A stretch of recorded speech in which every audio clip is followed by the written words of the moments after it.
स्वामी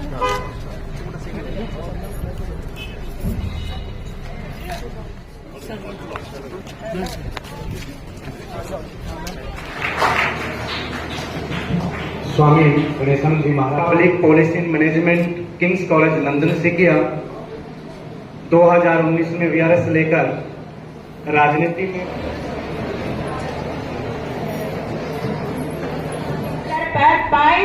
32 विद्यार्थियों में से 22 विद्यार्थियों ने पदक प्राप्त किया। आप अपने ही विद्यालय में पहुंचने जो बोले सोनिहाल भैया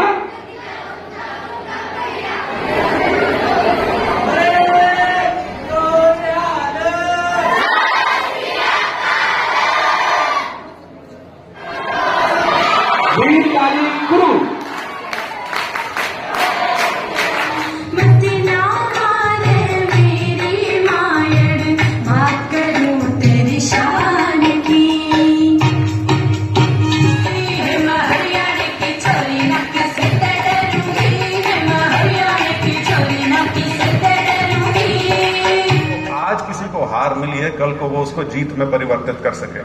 और खास तौर पे ये मैं उन बच्चों के लिए जरूर कहूंगा जो किसी एक विशेष स्तर पे खेलने की मंशा रखते हैं, चाहे आप उसको राज्य स्तर कह लीजिए, राष्ट्रीय स्तर कह लीजिए या अंतर्राष्ट्रीय स्तर कह लीजिए।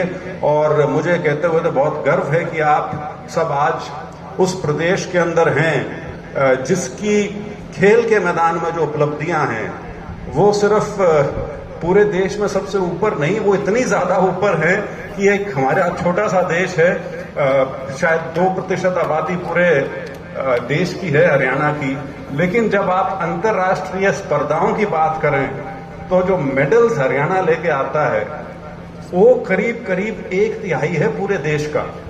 और जैसे मैंने कहा 2% आबादी है लेकिन 1/3 के आसपास मेडल आते हैं।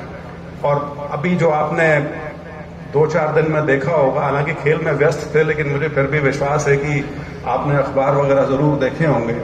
पहली बार हमारा जो वर्ल्ड चैंपियनशिप होती है एथलेटिक्स की, उसमें पहली बार गोल्ड मेडल जीता उसी व्यक्ति ने जिसने अभी कुछ समय पहले ओलंपिक का पहला एथलेटिक्स गोल्ड जीता था, नीरज चोपड़ा ने।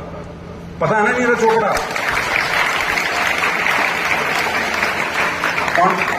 कौन सा गेम है उसका?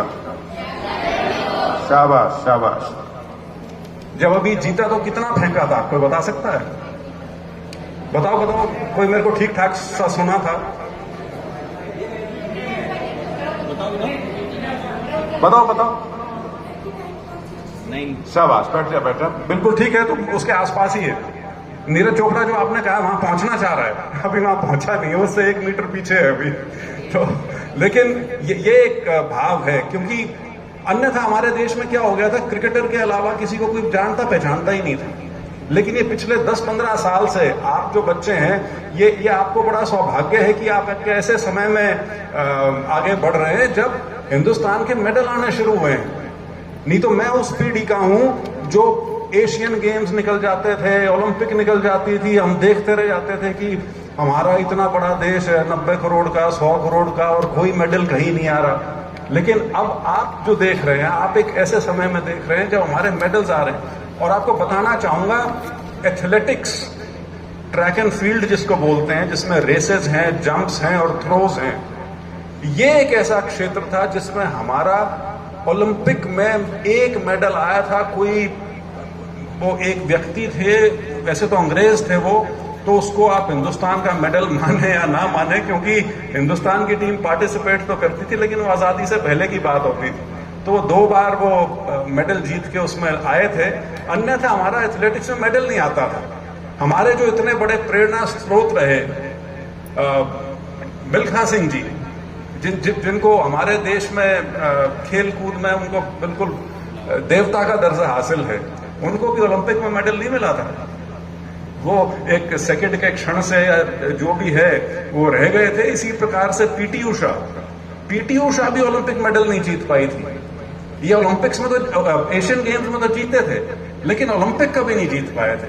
तो पहली बार ये जो एक क्या बोलूं, तिलिस्म जो था, ये नीरज चोपड़ा ने तोड़ा। और उसका अब नतीजा देखिए कि अभी जो है वर्ल्ड चैंपियनशिप हुई उसमें जो फाइनल में 8 पहुंचे उसमें 3 हिंदुस्तानी थे, एक नीरज चोपड़ा और 2 और। तो ये चीज होती है जब कोई एक व्यक्ति अपने आप को किसी फील्ड में एक्सेल करे, उसमें वो एक श्रेष्ठ स्तर पे पहुंच जाए, तो उसकी देखा देखी उसको प्रेरणा मान के बहुत से बच्चे और हैं जो उस रास्ते पर चल पड़ते हैं। अन्यथा जेवलिन जैसा गेम तो वो है जो स्कूल कॉलेजेस में आमतौर पे होता भी नहीं। जेवलिन और ये हैमर थ्रो तो ऐसी गेम है जो होती भी नहीं। लेकिन अब उसका स्तर ये है कि हमारे अंतर्राष्ट्रीय स्तर पे इस प्रकार से खिलाड़ी पहुंचने शुरू हुए हैं। तो मैंने थोड़ा ये जिक्र इसलिए किया क्योंकि वहां पीछे वो मेरे ख्याल से विजेंदर की फोटो भी लगी हुई है। ओलंपिक में जो बॉक्सिंग में शायद हमारा पहला सिल्वर मेडल था वो विजेंदर सिंह लेके आए थे, वो भी हरियाणा से।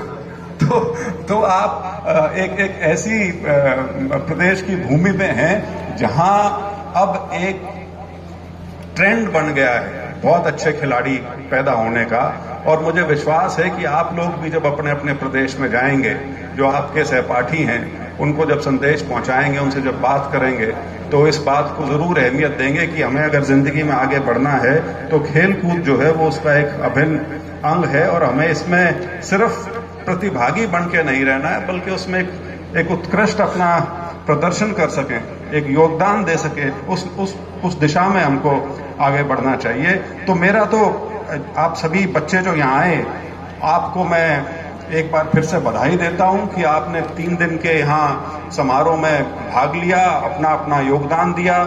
जिन सबको प्राइजेस मिले उनको बहुत बहुत बधाई।